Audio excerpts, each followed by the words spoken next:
Hey, I'm Lloyd from Bumstead Bicycles, and I just wanted to do a video to show you about 20 different things of why you should own an electric bike. And number one on the list is how much fun they are to ride. And I'm gonna ride.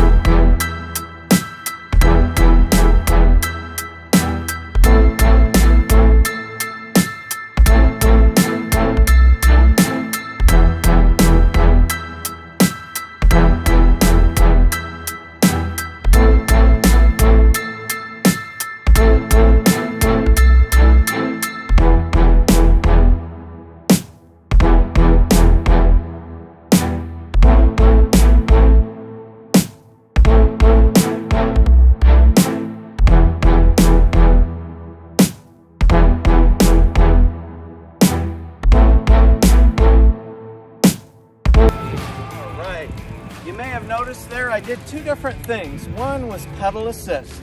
Well, almost all electric bikes are going to have a form of pedal assist, which gives you a boost while you're pedaling. The other is a throttle. So part of the time you might have noticed that I wasn't pedaling, and in that instance I was using the throttle to go. Benefits to each, but overall just a lot of fun to ride. So in throttle mode, at least on this version of the Aventon, from a dead stop, nope, not going to burn out the back tire, not going to take off from a dead standstill.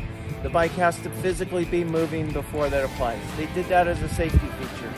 Going forward in 2021, they will now have a version that from a dead stop, it will accelerate.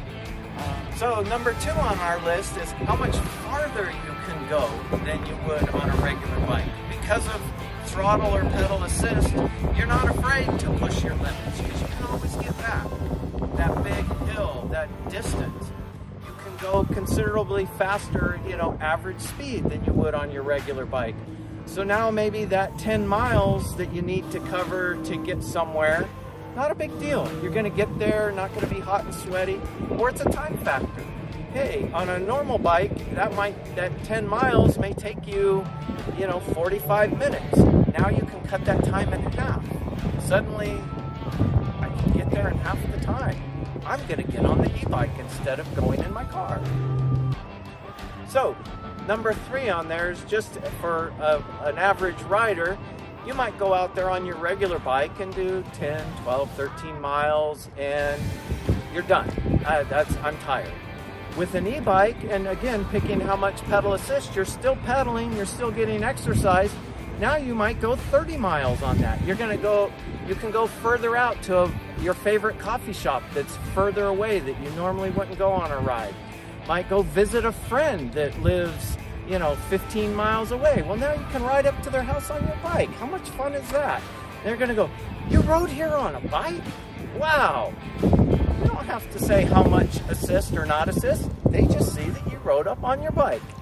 Number four on this list might be physical limitations. Whether you have heart problems, you have knee problems, whatever it is that's prohibiting you from riding a bicycle. Now again, if your doctor says, yeah, it's okay to get some physical activity, the electric bike takes away some of the things. Okay, let's say you have a bum knee and you start riding, and at first it feels good and everything, and 5 miles in, your knee starts hurting. You've still got to go 5 miles back now with a hurt knee. With the electric bike, not a problem. Hit the throttle, or if it's a bike you own that's only pedal assist, you bump it up to the highest assist. Now you can get back without hurting that knee, without hurting your back. Whatever the physical that's stopping you from riding a bike, this helps so that you can go out and do that ride without fear of being further hurt or not being able to get back or just exerting yourself too much. Maybe with heart, I had a good friend that had heart problems. He wasn't allowed to let his heart rate go above a certain beats per minute. So he could, on an electric bike, there's a big hill. Oh, I can't go up that. With the e-bike, he can get up that hill now without overexerting his heart.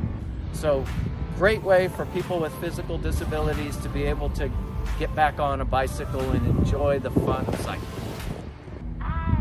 Next on the list, speaking of hills, you might live somewhere where there's a lot of hills, and it just, the thought of having to go up that 1 mile back to your house just prevents you from, you know, the bike paths. You got a beautiful bike path 1 mile from your house, but it's down at the bottom of the hill. You finish your ride, now you have this brutal climb back. Well, I guess I won't go today. I'm just not feeling it. With the e-bike, it's not an issue. Or you just live in a hilly neighborhood, and no matter what you do, you've got to climb the hills. Well, especially as a beginner rider, you're just not fit enough to get up those hills. Bike's not an option. With an e-bike, you're going to get out there. The hills aren't a problem anymore. You can ride around your neighborhoods, to the local park, wherever. Hill's not an option. E-bike, you can ride bikes, because even when you live in a hilly neighborhood. Another one, you know, we're all talking about now that we're going to get back to work, commuting. In the past, bicycle just wasn't an option for you. You don't want to be all hot and sweaty. The time factor, it'd take me too long to ride my bike to the train, take me too long to ride to work. You know, maybe your work is only 10 miles away, but again, that time factor. With an e-bike, you can get to the train, you can get to work, you're not hot and sweaty, you're not tired. It takes the place of your car. That's good for all of us, traffic and environment.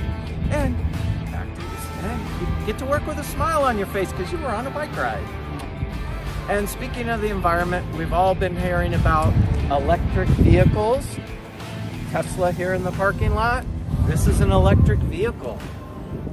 Once you get this bike and you start having fun with it, you will start looking for reasons to go to the post office, go to the store, to use it instead of your vehicle. Awesome for the environment. Here's a question a lot of people ask, is because this is motorized, you know, are you allowed to ride in bike lanes or on community bike paths that say no motorized vehicles?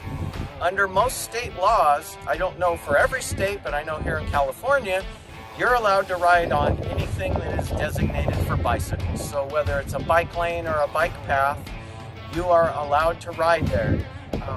There are certain parks in different places that it's, you know, it has to be a certain class of bike. So maybe if yours has a throttle, you might not be allowed to go to certain places.